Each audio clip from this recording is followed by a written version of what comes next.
Is my mic on? Yes, sir. Chickadee check. Yo! Welcome to Containing Luxury. Today we're going to be welding our window frames. Let's get started.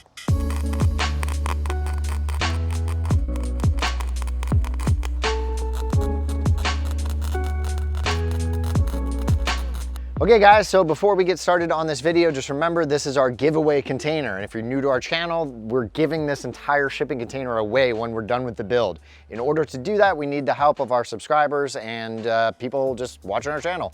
So we're trying to hit that $20,000 goal. There's a link to the description or a link to the GoFundMe in the description. If you want to help support, it's gonna be super cool and it will give you a chance to win in the giveaway. So let's get started. We already said let's get started, but let's get started getting started on the window frames. On our last build, we did non-welding window frames, but on this build, we wanted to show you obviously a completely different build. We went with a 20-foot container instead of a 40-foot. We went with a standard height instead of a high cube. So on this one, we're doing welded window frames and easier for a do-it-yourselfer type of welding installation. There's a million different ways you can do the window frames. This was just the easiest we could come up with. And I'm far from an expert welder, so disclaimer, there might be some errors in welding information here, but if you're using like a flux welder or stick welder, that's like the basics. To me, it's the easiest type of welder to use. Somebody else might chime in, give you some other better welding advice. So we started with an 1/8 inch piece of angle iron. This is like 1.5 inches by 1.5 inches. So it's got a nice big edge on that. And what we did was when we did our window cutout of the whole side of the container, we now use this surface. So we actually built our window frame in advance. We welded, the two pieces together.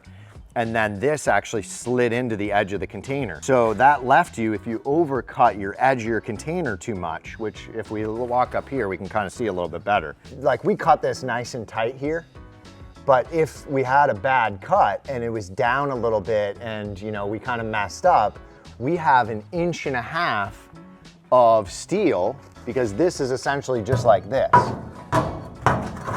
So that lip is down behind there. So we have that much space to be off of our cut to where we still have a surface to weld to.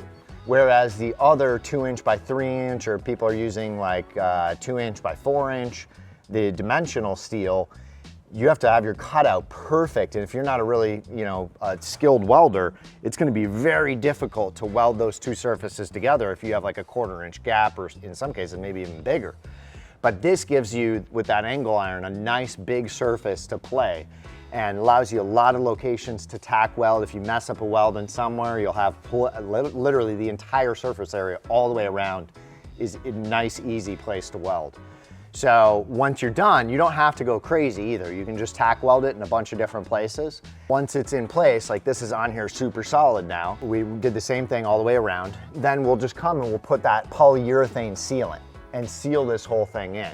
But what's also nice is this is upside down on the top.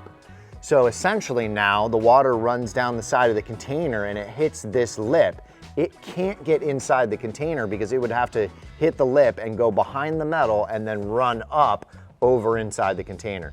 So it kind of created a drip edge for us with our window frame. So this to me was the best, easiest way if you wanted to do welded window frames that are super strong. This was the best way for us to do that. All right, so I may not be an expert welder, but dang do I look like I am. So real quick on the welding. So my buddy actually came over last night and he was kind enough to donate me these welding sleeves. I had some other ones I picked up at Harbor Freight. And if you're just getting into welding and you have a little bit of a budget and you want to try welding, Harbor Freight probably has the best bang for your buck for like inexpensive welding stuff, down to gloves, helmets, sleeves, and even the welders themselves. But what I'm using is a flux welder. Just make sure when you're using this, it's best to have all the proper gear, because this, like, when you're welding, it will burn. I actually have a burn in my bicep where it went through my welding sleeve into my bicep from years ago. But, wear the proper gloves and sleeves and just make sure that you are practicing all the safety stuff, because welding, you can get pretty seriously burned. So let's weld some stuff up. This is OSHA approved, right? So what we're doing is just like probably 1 inch little welds every, I'd say probably 16 inches or so.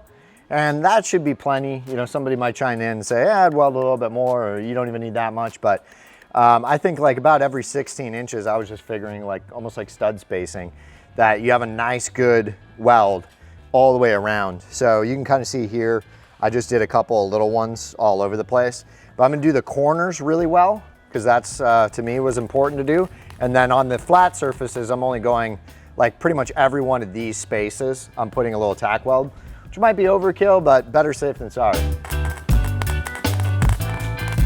Okay, so when you put your angle iron up against here, a lot of times, so this is a brand new container, like we said. Our old one, it was so wavy from dents and everything, but from our experience from our first build, we knew that when we did the cutout, you'd feel the wall like pop and release the stress from some of those panels. So even on this brand new container, even when we cut out the side, it still caused the panels to kind of warp a little bit once that piece cut out and fell out. So when we put a perfectly straight piece of steel across here and we want to weld it in place, there's still a couple of waves in that panel. So what we did was we just want to make sure it's nice and tight everywhere along this. And some places, like at this seam where they welded it, maybe from the heat when they welded in the factory, it's sticking out there and then it's tight here again. So it's tight here, but then right here, it's sticking out. So what I did was just take like a C-clamp or something that, you know, it's flat on one side and it's got an arm that you can kind of tighten down. So I'm tightening this down to pull that steel nice and tight. So now that's tight, and that's tight. So now I'll go on the outside and weld that real well, and I'll give it a little bit, you know, maybe just like 5 minutes to cool down, and then I should be able to remove this clamp and that wall is nice and straight. So these clamps are gonna be real essential for when you put that window frame in, especially if you're doing this by yourself. Then you really want to have a couple of these clamps, you know, ready on site. They don't have to be these. You could use a different clamp just to temporarily hold it, especially if you build this frame first. You come and you set it in place. I'll throw a clamp on here real quick just to hold it in place while I go through and kind of adjust everything and then weld it in.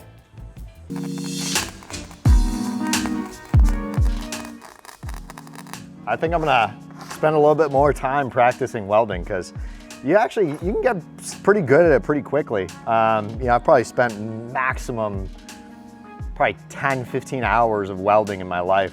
Maybe probably less than that, but just even on this window frame, from where I started to where I am now, I mean, my welds are getting a lot nicer, and it's a lot of fine tuning, you know, depending on if you're using a stick welder, you got to use the right sticks, the right power. There's a lot of different settings on your welder. So the best thing to do is just to get a piece of the metal that you're going to be using for your frame, and just take that scrap metal and practice welding a couple of pieces, like a little junk pieces together, until you find the right setting, and then you're ready to start working on your window frame. You're not nearly as ugly as your welds.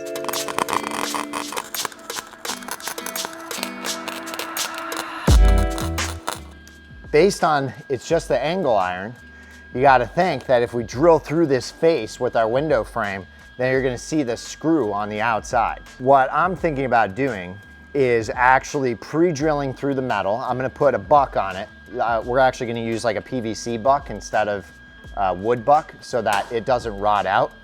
So what I'll do is I'll mount that on all the way around. I'm going to clamp it and glue it, let that glue set up, and then I'm going to pre-drill through, and then I'm actually going to put my window frame in through those holes, and the screws that are sticking out, I'm going to use a really heavy duty steel screw.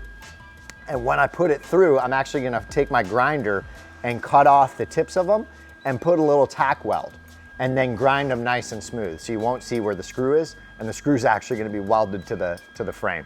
It's a little bit of extra work, but since we're in a hurricane zone, I want to make sure that you don't see them. I have a nice clean, you know, exterior with no screws sticking through, but it's also going to be super strong still. That's about it. We hope this video has been informative to you, and if it has, as always, make sure to like and subscribe to our channel, because we've got tons of builds coming up. So anyway, we'll see you guys on the next one.